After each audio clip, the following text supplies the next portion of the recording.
eu acredito que em 2024, muito dificilmente, o Lula vence as eleições. Porque, primeiro que já nessa eleição, a maior parte do eleitorado não votou no Lula. A maior parte ou não votou, ou votou branco e nulo, ou votou no Bolsonaro.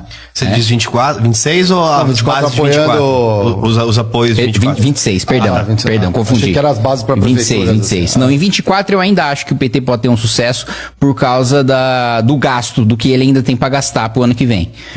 Agora, não vai sobrar, não tem combustível até 2026 que segure esse nível de gasto público, principalmente de gasto público obrigatório que o governo tá fazendo. Então, acho que até lá vai ter, inevitavelmente, pela análise, não é torcida, vai ter crise econômica, pelo modelo que o governo desenhou, pelo excesso de gasto, pelo descumprimento da própria regra fiscal que o governo criou, que ele vai descumprir, o Lula já tá dando todos os sinais de que vai descumprir, e aí eu acho que fica muito fácil para algum governador, e tem vários governadores de direita ou centro-direita, que ou vão terminar o mandato, ou podem mesmo no meio do mandato disputar, sair do cargo e disputar a eleição contra o Lula.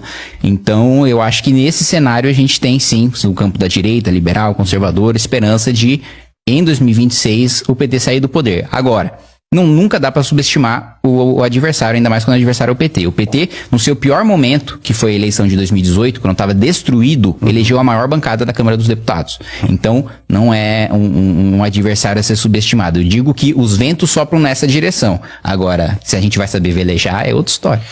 Você falou muito bem do período ali de Bolsonaro, dos gastos também. A gente ficou muito preso, um olhar interno, fechamos aí embaixadas, Brasil meio que não teve mais aquele protagonismo internacional. Parece estar recuperando isso, de alguma forma. Não sei a que preço, muito cedo talvez para dizer. Mas uma coisa é certa, talvez esse movimento aí dos BRICS mostra que o Brasil não está de brincadeira. A gente está, talvez não sejam os melhores aliados, a gente pode discutir isso, mas uma coisa é certa, os países que têm mais, digamos, área, aráveis, né, petróleo, não ficar dependente só dos Estados Unidos ou entrar na dança, no baile, que quem toca a música é a Europa, Estados Unidos, esse eixo. Você vê isso como estratégico a longo prazo? Não vejo nada como isso. Primeiro porque BRICS não é um bloco geopolítico.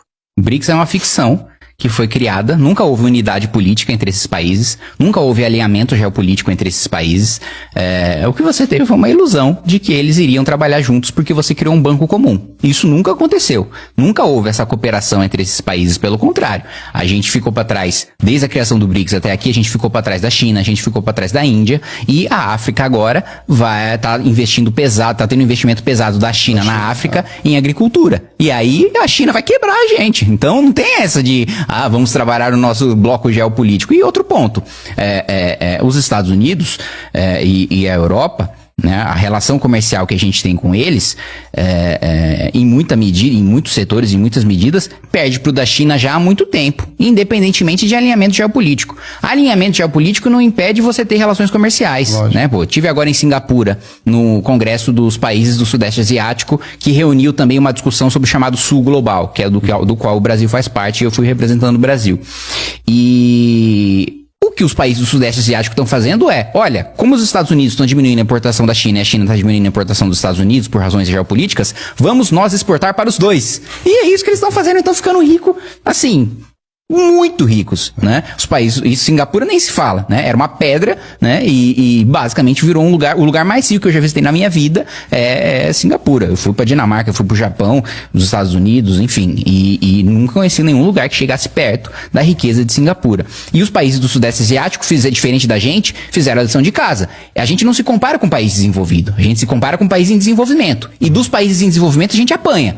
Por quê? Indonésia, Vietnã, Malásia, Singapura, eram todos países que tinham uma educação pior do que a gente, tinham uma economia pior do que a nossa, e hoje estão superiores, e hoje estão mais ricos, e hoje têm uma educação melhor. Coreia do Sul tinha uma educação pior do que o Brasil. Sim. E superou. A gente não. A gente ficou aqui nesse protecionismo da nossa indústria, não vamos abrir, vamos manter o imposto de importação elevado, até para bem de capital que a gente não produz. Qual que é o sentido? É muito comoditário, né? De eu manter uma por opção. Porque qual que é o sentido de eu manter um imposto de importação proibitivo numa máquina que vai baratear o custo de produção da minha indústria, vai melhorar a qualidade da minha indústria, e eu não produzo essa máquina aqui no Brasil. Eu tô criando imposto de importação para proteger o quê? Se eu não produzo aqui essa máquina, se isso só vai beneficiar a nossa indústria. E a gente ficou nessa política, a nossa indústria ficou igual um sujeito que tá lá, olha, a mãe e o pai vai cuidar, tudo bem, a mãe e o pai cuidar da criança ali, beleza, até os 18 anos, até os 20 anos, até os 23, 25 anos de idade, morar com a mãe, morar com o pai, beleza. O problema é que a indústria brasileira tá morando com a mãe e com o pai até os 60 anos de idade. Os pais morreram e não sabem pegar um ônibus. Ela perdeu representatividade no PIB, né? Então, o setor da indústria. Mas perdeu, assim, perdeu surra, muito, né? perdeu muito. E educação nem se fala. Educação a gente fez o inverso que os outros países fizeram. A gente, em vez de investir na base primeiro, para aí começar a investir em tecnologia de ponta nas universidades, a gente começou a investir na universidade, privilegiou o mais rico, que é quem tem acesso, quem tinha mais acesso à universidade. Isso tá mudando, mas mudando lentamente. Mas o mais rico que tem acesso à universidade e o mais pobre ficou com a educação sucateada e a gente tá com uma mão de obra extremamente improdutiva porque não é qualificada. E daí, como é que a gente vai competir e vai exportar, aproveitar essa oportunidade histórica agora que a gente tinha de exportar para os Estados Unidos e para a China? Não vamos ficar para trás mais uma vez. Mas esse é um ponto legal, você falou de educação. Se a gente olhar o formato da educação, a gente tem um Conselho Nacional de Educação, ele é composto entre instituições públicas e privadas que compõem esse conselho. Principalmente privadas, digamos assim. O voto de Minerva está do lado do privado. Ué, mas aí num livre mercado não deveria estimular uma faculdade querer ser melhor que a outra? Não, mas isso não é livre mercado, isso é patrimonialismo. Isso é patrimonialismo. Então, mas iniciativa privada não é sinônimo de liberalismo nem de livre mercado. A iniciativa privada, ela pode ser tão ou mais corrupta do que o setor público.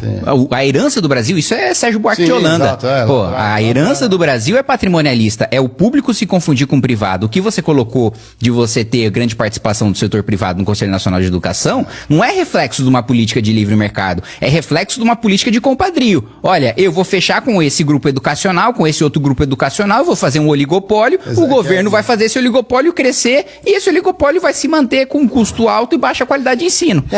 Legal, e esse é o ponto. Será que não está na hora de uma reforma política para evitar esse tipo de clientelismo, esse tipo Cara, de... eu defendo reforma política, eu defendo inclusive uma nova Constituição.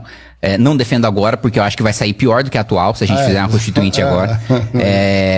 Mas eu defendo que tem uma nova Constituição. A nossa Constituição, ela basicamente, ela legisla desde a questão da Constituição, porque o próprio nome diz, o que é Constituição? Aquilo que constitui o Estado, é aquilo que faz o Estado, aquilo que é fundamental, aquilo que é essencial para a existência de um governo e de um sistema de governo.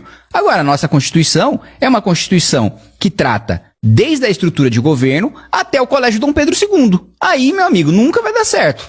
E a gente muda a Constituição todo governo. Todo governo você muda a Constituição. Por quê? Legislação trabalhista, Constituição. Previdenciária, Constituição. Tributária, Constituição. Tudo precisa mudar a Constituição. O governo tem liberdade de fazer sua política pública. Então é óbvio que nunca vai funcionar, porque é muito bonito colocar coisas na Constituição, né? Soa muito bem, né? Olha, vamos colocar... Olha a quantidade de direitos que a gente tem na nossa Constituição. Pô, a gente tem direito ao trabalho, a gente tem direito ao lazer, a gente tem direito a tudo. Agora, isso se efetiva na política pública, na prática? Não. Não é colocando na Constituição, porque essa mentalidade populista de que sou um político aqui que defende determinado direito, coloquei na Constituição. Agora está garantido. Não tá. Não tá. Não, educação, eu perguntei, eu tive uma discussão, eu tenho muita interlocução com parlamentares e com o governo japonês, porque eu sou o único deputado com ascendência japonesa no estado de São Paulo, né? Que sempre teve uma representatividade maior e foi perdendo ao longo do tempo, enfim. Eu sou sendo o único, então muitas das tratativas Brasil-Japão acabam passando por mim. E eu tava conversando com um deputado japonês ainda no governo passado, antes do governo do Kishida, e ele tava falando, olha, a gente tá aqui numa discussão muito grande, porque a gente quer mudar a nossa Constituição, né? Porque a gente quer ter forças armadas, né? A nossa Constituição proíbe que a gente tenha forças armadas, né? Por causa do risco de Taiwan, da China invadir Taiwan. Se a China invadir Taiwan é a última muralha pra China invadir o Japão. E a gente tá se preparando pra uma guerra, e por aí vai e tal. E aí eu falei, é uma discussão profunda, complexa e tal, mas deixa eu tirar uma curiosidade aí. Quantas vezes vocês já mudaram a Constituição de vocês aí? Que mudanças foram as principais mudanças da Constituição que vocês fizeram? Ele falou, olha, a gente nunca mudou a nossa Constituição. Essa vai ser a primeira vez. E aí ele perguntou de volta, né? Mas e vocês aí? Quantas vezes vocês mudaram a sua Constituição? Eu falei, eu não tenho a menor ideia, cara. Mês passado, pelo menos algumas centenas de vezes. Então assim, isso é reflexo de uma Constituição falida, que não dá certo. Né? Então... Voltar lá no Ulisses e... É muito bonito ele erguendo o livro e tal, mas... Porque é muito... As questões, de novo, é o aparelhamento. As questões pautadas muito na política do que na prática.